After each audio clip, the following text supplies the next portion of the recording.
અહેમદાબાદ મિત્ર ન્યૂઝમાં આપનું સ્વાગત છે।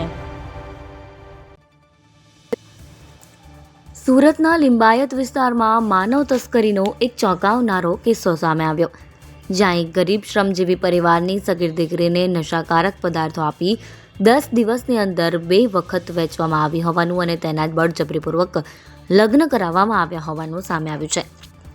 આ ઉપરાંત લગ્નની તસવીર પણ સામે આવી છે। પોલીસે તાત્કાલિક કાર્યવાહી હાથ ધરી પડોશી મહિલા સહિત 3 આરોપીઓની અટકાયત કરી છે, ત્યારે ફરઝાના નામની મહિલા વોન્ટેડ છે। આ સમગ્ર રેકેટનો પર્દાફાશ કરવાની દિશામાં આગળ તપાસ શરૂ કરાઈ છે। લિંબાયતના મીઠી ખાડી વિસ્તારમાં રહેતી 15 વર્ષીય સગીરા, જેની માતા કેટરિંગનું કામ કરે છે અને પિતા બીમાર રહે છે, તે આ માનવ તસ્કરીનો ભોગ બની હતી। આ ઘટના લગભગ 5 મહિના પહેલા બની હતી। સગીરાના પડોશમાં રહેતી નૂરી વસીમ શેખ, જેનો પતિ વસીમ રિક્ષા ચલાવે છે, અને ફરઝાના નામની વોન્ટેડ મહિલા, આ ત્રણેય આરોપીએ સગીરાની માતાને લાલચ આપી કે તેઓ તેની દીકરીને લસકાણામાં કેટરિંગના કામ માટે લઈ જશે। માતાને એ વાતની જાણ નહોતી કે આ એક કાવતરું છે।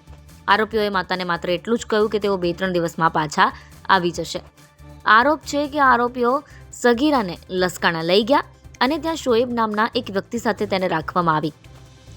અહીં સગીરાને સતત નશામાં રાખવામાં આવતી।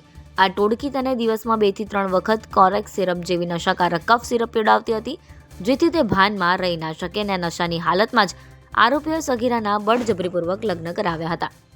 વિસ્તારમાં રહેતી એક કિશોરીની માતાએ લિંબાયત પોસ્ટે ખાતે એક ફરિયાદ આપેલ છે કે પોતાની જે નાબાલિગ કિશોરી છે એને એની બાજુમાં રહેતા નૂરી શેખ, વસીમ શેખ અને ફરઝાના, આ ત્રણેય લોકોએ એને લલચાવી ફોસલાવી અને એક લસકાણામાં રહેતા શોએબ સાથે નિકાહ કરાવે છે। શોએબના ઘરે લસકાણા ખાતે નિકાહ કરવામાં આવેલ અને શોએબ પણ આ લોકો જાણતા હોવા છતાં કે નાબાલિગ છે, છતાં એની સાથે ત્યાં 3 દિવસ આ કિશોરીને રાખેલ છે અને ત્યાંથી પછી ફરીવાર આ લોકો જે આરોપીઓ છે એને ત્યાંથી લઈ અને મહારાષ્ટ્રના સોલાપુર ખાતે અને ફરીવાર એક વ્યક્તિ સાથે લગ્ન કરાવેલ હોવાની હકીકત ફરિયાદમાં જણાવેલ છે।